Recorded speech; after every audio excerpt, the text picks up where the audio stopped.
I became very aware of what it's like not to have a home.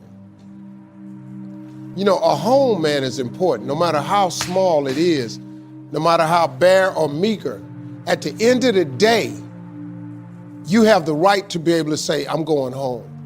And I don't care how funky of a day you had, man, if I could just get to my house, I don't care what it looked like. I don't care what the furniture looked like in there, but man, if I could just turn the key and shut the door and be in my house, that's just a moment of relief. I didn't have that. I wouldn't gotten me. Your car's not a home. And ain't no moving around. Once you get in the front seat, you're pretty much there. It was very, very difficult, man, but it put a determination in me too, because I was determined. I was determined to be something. And my dreams of being a TV personality was bigger than, you know, I was homeless, man. I mean, you know, you're in a position where you're going, I got nowhere to go except up. I might as well keep hustling. I was in comedy. I just wasn't making nothing. All the money I was making, I was sending back home to my wife and kids. That didn't last long. She got tired of that real fast. But I couldn't go back to Cleveland because I wouldn't have enough money to drive back down south to perform. One time I drove to the house in Cleveland. I finally got enough money. I drove to the house in Cleveland and everybody was gone. I didn't see my kids for almost 2 years. I ain't see her, nothing. So they just left, boarded up the house.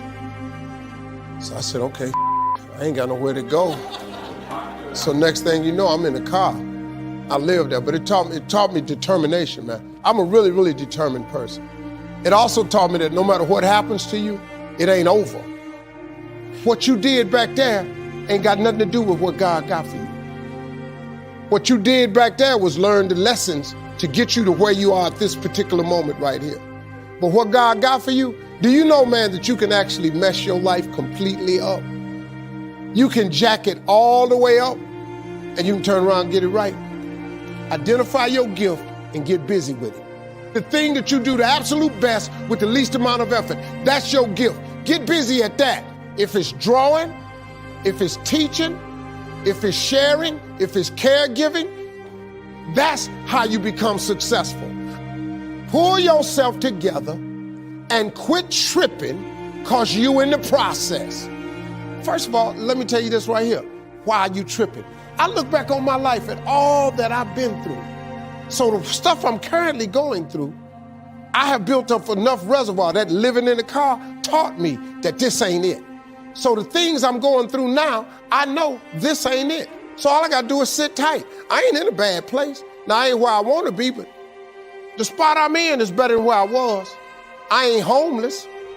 So what I'm going through right now, y'all don't know, I got some challenges. People think when you get famous or rich that your problems is over. Oh, they got a whole new set of them for you. They got some stuff you ain't seen. Biggie wrote a song, said one time, more money, more problems. I gotta tell you something, that boy wasn't never lying. But I'll tell you the truth right now. The problems I got right now, I take them. Because the problems I had when I was homeless, I don't want them no more. See, money